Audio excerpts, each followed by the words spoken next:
L'app Immuni potrebbe essere sperimentata non in 3 regioni come inizialmente previsto, ma in 6.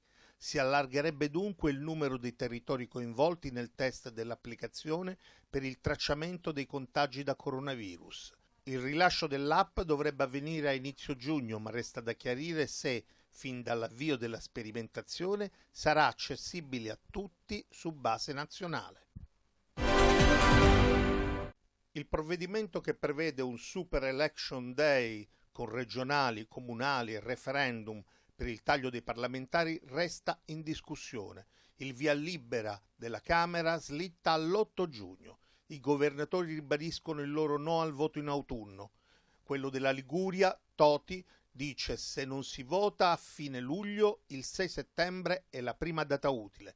Il governatore del Veneto Zaia ammonisce, così non si rispetta la Costituzione.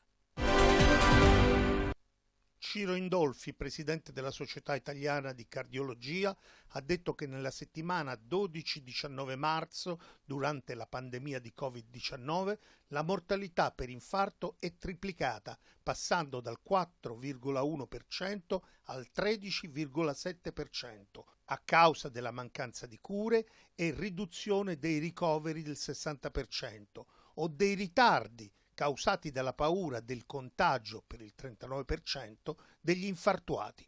Questo studio nazionale, svoltosi in 54 ospedali, rispetto allo stesso periodo dello scorso anno, rischia di bruciare 20 anni di prevenzione. La valutazione finale degli alunni nella scuola elementare non sarà più espressa con voti numerici, ma con un giudizio. Lo prevede un emendamento DEM approvato in Commissione Cultura e Istruzione. L'emendamento prevede che nella scuola primaria i bambini non possano essere considerati dei numeri. Dare un 4 può essere un macigno pesante da comprendere, mentre una valutazione più complessiva prende in considerazione le caratteristiche del bambino. Ovviamente vanno trovate le parole adeguate e la valutazione va fatta in termini di giudizio sintetico.